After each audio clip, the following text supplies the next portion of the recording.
नमस्ते दोस्तों।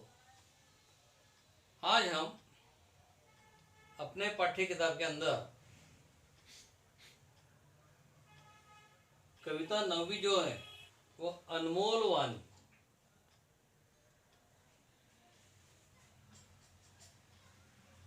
तो जिसमें संत कबीर और भक्त सूरदास जी इनके दोहों का समावेश है। दोस्तों, संत कबीर जी का जन्म लगभग 1398 उत्तर प्रदेश वाराणसी यानी काशी में हुआ है और उनकी मृत्यु 1518 लगभग उत्तर प्रदेश में हुई है। तो दोस्तों, संत कबीर जी के जो दोहे वह बीजक और कृष्ण भक्त सूरदास जी के जो काव्य है वह सुर सागर यहाँ से उद्धृत पद लिए गए हैं। तो दोस्तों, कबीर जी ने, संत कबीर जी ने यहाँ पर मनुष्य के सद्व्यवहार और सद्गुणों पर बल दिया है, मतलब अच्छे गुण। तो इस प्रकार संत कबीर जी ने लोगों को तरह तरह की प्रेरणा दी है, जन जागृति की है कि लोगों में अच्छे गुणों का संग्रह निर्माण करने के लिए उन्होंने अपना पूरा जीवन समर्पित कर दिया है। दोस्तों, और भक्त सूरदास जी ने कृष्ण की बाल लीलाओं का मनोवैज्ञानिक का बल इस पर दिया है। कृष्ण भक्त सूरदास जी का यह बाल मनोवैज्ञानिक का पद यहाँ पर दिखाई देता है। दोस्तों, श्री कृष्ण अपनी माता से हमेशा शिकायत करते हैं उनकी चोटी के कारण, कि कृष्ण का कहना है कि माँ मेरी चोटी अभी तक बढ़ी क्यों नहीं। बच्चे लोग, मित्र लोग, सखे लोग चढ़ा दे रहे, तो माँ उस कृष्ण को तरह तरह के प्रलोभन देकर उसे समझा दिए। कृष्ण मक्खन खाना ज़्यादा पसंद करते थे, पर उसने कहा कि इसके साथ साथ उसने दूध भी पीना चाहिए। तो माँ ने उसे कहा कि अगर तू दूध पीता रहा तो तेरी चोटी जल्द बढ़ेगी। अपना दाऊ भैया जो है बलराम, उसकी जैसे तेरी चोटी झट से बढ़ जाएगी। और दूसरी बात, तरह तरह के प्रलोभन उसने दिए। बालक का जो मनपसंद माखन था और उसके साथ रोटी खाना, वह तुझे मैं दूंगी नहीं। तो इस प्रकार जो कृष्ण को चाहिए वह इनकार करना ताकि वह अपनी बात मान ले। तो जैसे माँ भी अपने बच्चों को तरह तरह के प्रलोभन दे दिए, उसे समझा दिए, उसी प्रकार यहाँ पर भी संत कबीर जी ने लोगों को एक जन जागृति, एक प्रेरणा संदेश दिया है, अनमोल संदेश, अनमोल ज्ञान। और भक्त सूरदास जी ने भी यहाँ कृष्ण के बाल लीलाओं को यहाँ पर बताया है, उनके हट को यहाँ दिखाया है। जैसे हमने सीरियल में देखा है, श्री कृष्ण सीरियल में हमने कृष्ण की तरह तरह की लीलाएं हमने देखी है। तो दोस्तों, काव्य को शुरू करने से पहले हम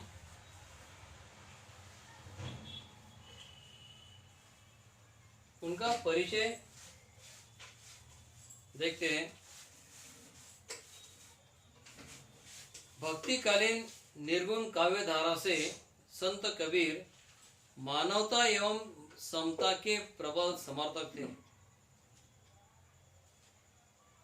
कि संत कबीर के भक्त जो थे, संत कबीर के जो भगवान है, तो भगवान के बारे में उन्होंने कहा है दोस्तों कि वह निर्गुण निराकार है, वह चराचर में भरे हुए समाविष्ट है। उनकी प्रमुख कृतियां हैं साखी, सबद, रामायणी, इन तीनों का संग्रह बीजक नामक ग्रंथ में किया गया है। उनका जो ग्रंथ था लिखा हुआ उसका नाम था बीजक। इस ग्रंथ से यह पद दोहे लिए गए हैं दोस्तों। अब दोहे का मतलब होता है दोस्तों दो पंक्तियों की कविता। आप अपने पाठ्य किताब में देखो, कविता नगरी के अंदर अनमोल वाणी की दो दो पंक्तियां यहाँ पर दी है दोस्तों, उसे दोहा कहा जाता है। कबीर जी भक्तिकालीन निर्गुण धारा के संत थे। उन्होंने धार्मिक आडंबर और सामाजिक रूढ़ियों का विरोध भी किया है।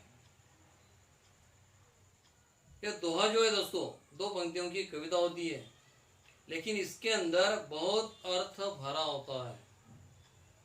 दो पंक्तियों का दोहा दिख रहा है हमें, पर उसके अंदर बहुत सारा अर्थ भरा हुआ है। अब जैसे हम काव्य को देखते हैं, जैसा भोजन खाइए तैसा ही मन होए, जैसा पानी पीजिए तैसे ही वाणी होए, ऐसी वाणी बोलिए मन का आपा खोए, औरन को शीतल करे आपो शीतल होए।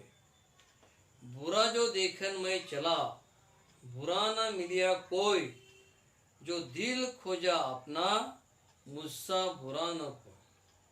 संत कबीर। देखो दोस्तों कि इस काव्य धाराओं में कबीर जी ने हमें समझाया है कि हम जैसा भोजन खाइए तैसा ही मन होए, जैसा पानी पीजिए तैसे ही वाणी होए। कि दोस्तों इस पद के अंदर, इस दोहे के अंदर कबीर की भाषा शैली है कि यह कबीर की बोली है। कविता के अंदर जो शब्द है ये उनकी बोली है, उसका बहुत गहरा अर्थ होता है। यहाँ पर भोजन और मन इसका संबंध लिखा हुआ है। भोजन और मन, जैसा हम भोजन करते हैं वैसा ही हमारा मन होता है। मतलब भोजन का परिणाम हमारे मन पर होता है, ऐसा संत कबीर जी का कहना है। कि जैसे हम भोजन करते हैं वैसा हमारा मन तैयार होता है दोस्तों। अब दूसरे दोहे के अंदर कहा है, पहला दोहा मैं फिर से दोहरा रहा हूं, जैसा भोजन खाइए तैसा ही मन होए। यहाँ पर अर्थ दिया है दोस्तों तैसा। तैसा का मतलब वैसा। जैसा पानी पीजिए तैसी वाणी होए। तैसी मतलब वैसी, और वाणी मतलब वाणी, हमारी जुबान बोलने की पद्धत कि हम जैसा भोजन खाते हैं वैसा हमारा मन भी तैयार होता है दोस्तों। जैसा हम पानी पीते हैं वैसी हमारी भाषा शैली वाणी भी निकलती है। यहाँ पानी का संबंध वाणी से दिया है। जैसा हम पानी पिएंगे वैसे ही हमारी वाणी होगी। तो संत कबीर जी का संदेश है दोस्तों, हमारा भोजन सात्विक होना चाहिए, शुद्ध आहार, और पानी भी ऐसा पीना चाहिए जिससे हमारी वाणी होगी या हमारी बोली होगी। यही हमारी ईमानदारी से दोस्तों, हमने अगर ईमानदारी से धन कमाया है तो हम उस धन के पैसों से जो सात्विक भोजन करते हैं तो हमारे विचार भी पवित्र होते हैं दोस्तों। मेहनत का फल, कष्ट करना,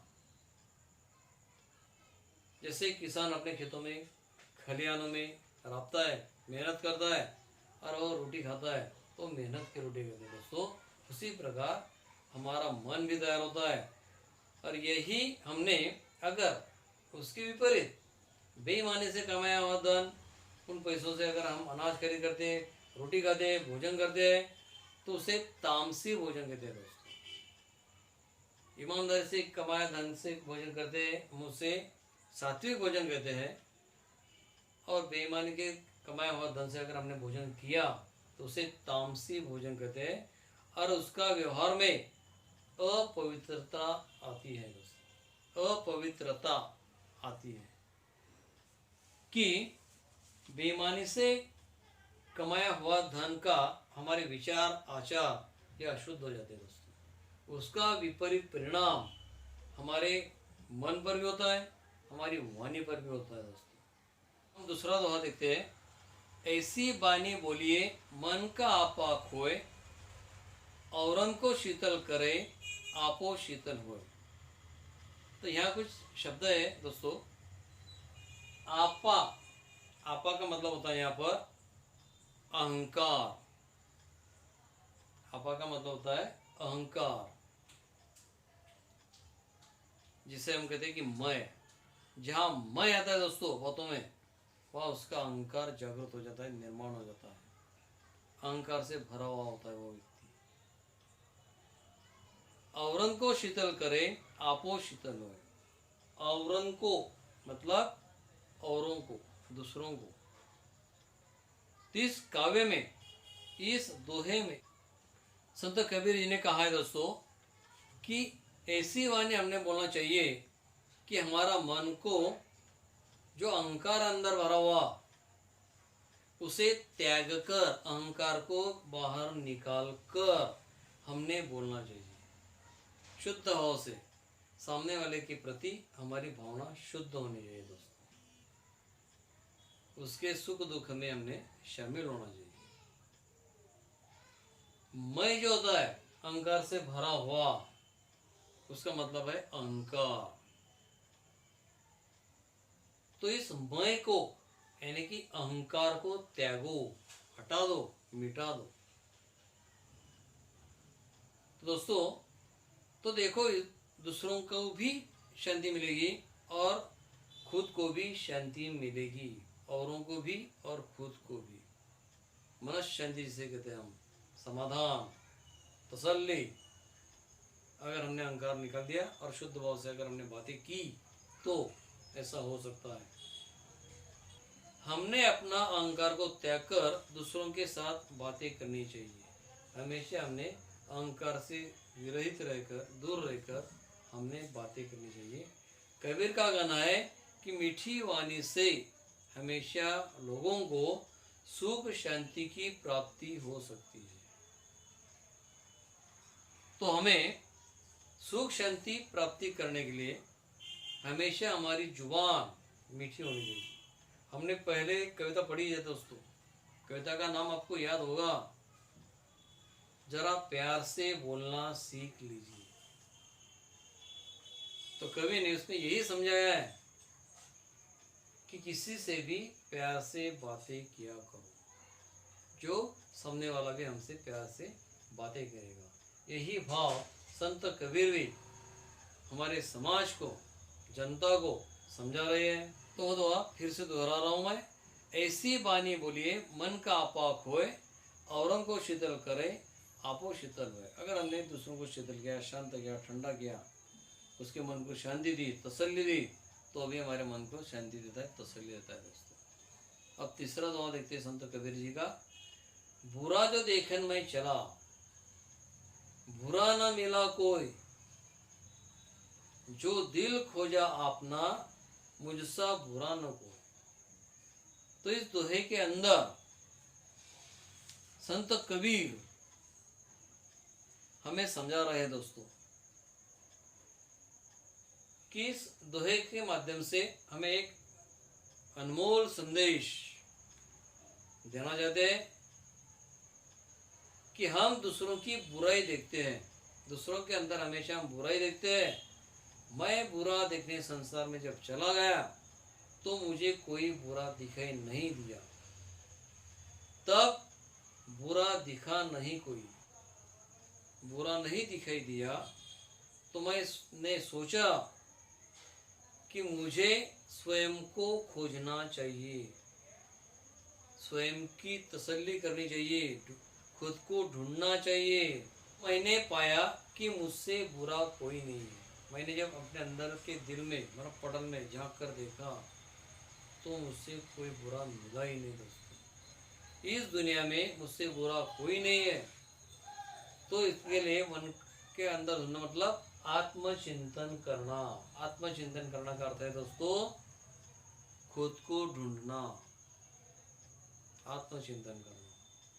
तो ये बड़े बड़े जो संत कबीर जैसे संत है, महात्मा है, वो हमेशा आत्मचिंतन करते रहते हैं दोस्तों। उन्हें ज्ञान की प्राप्ति होती है। दूसरों में बुराई खोजना यह हमारी सबसे बड़ी बुरी बात है दोस्तों। दूसरों के अंदर कमजोरी, बुराई ढूंढना, तो ये छोड़ो।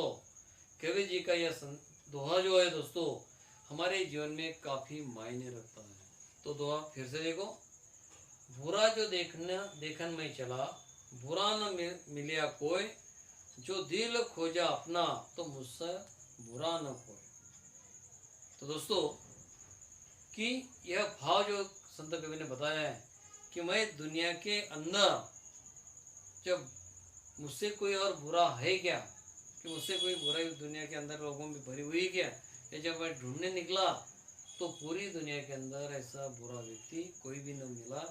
जो मेरे मन अंदर मैंने जाकर देखा, तब आत्मचिंतन करने के बाद मुझे पता चला कि दुनिया में मुझसे बुरा कोई नहीं है। इस प्रकार संत कबीर जी ने हमें इन 3 दोहों के दरमियान बहुत बड़ी सीख दी है दोस्तों। उन्होंने हमें बहुत समझाया है। पूरी दुनिया में संत कबीर के दोहे प्रसिद्ध है दोस्तों। उनका काव्य संग्रह, उस पर बहुत सी सारी किताबें, ग्रंथ संत कबीर पर लिखे गए हैं। तो दोस्तों संत कबीर जी का एक दोहा हमारे स्कूल के दीवारों पर है। हमारा जो टीचर रूम है, अध्यापक दालन,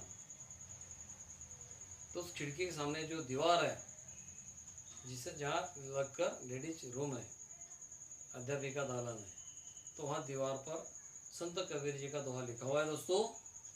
कि वो दोहे में संत कबीर क्या कहते हैं, दोहा देखो, जाति न पूछो साधु की, पूछ लीजिए ज्ञान, मोल करो तलवार का, पड़ा रहने दो म्यान। तो छोटे छोटे दोहे में, वाक्यों में संत कबीर जी ने बड़ा ज्ञान हमें दिया है कि किसी भी व्यक्ति की जाति पाची न पूछो, उसके पास ज्ञान कितना है यह देखो। ज्ञान की पूजा करना उन्हें बहुत पसंद है। संत कबीर जी ने कहा है कि हमेशा ज्ञान के पुजारी बने रहो। संत कबीर समता, बंधुता और न्याय की भावना रखनी चाहिए, ऐसा संदेश हमें देते हैं दोस्तों। संत कबीर स्वयं अनपढ़ थे, पढ़े लिखे नहीं थे, फिर भी संत कबीर पर इतना बड़ा साहित्य आज पूरी दुनिया के अंदर हमें दिखाई देता है दोस्तों। गुरु शिष्य की परंपरा उन्होंने निभाई है। उनका सारा साहित्य उनके शिष्यों ने मुखोद्गत किया है दोस्तों। उनके जो शिष्य थे उन्होंने सारा जो साहित्य था उनका पूरा पाठांतर था। तो जो बीजक इस संग्रह में, ग्रंथ में समाविष्ट है। तो हमारे लिए आज भी संत कबीर एक प्रेरणा के स्रोत है दोस्तों। तो आज हम संत कबीर के जो दोहे किताब के अंदर दिए हुए लगभग 3 दोहे का अध्ययन किया है। तो आगे चलकर कृष्ण भक्त सूरदास जी, उनकी काव्य धारा जो है ये हम वीडियो क्रमांक 2 में देखने वाले दोस्तों।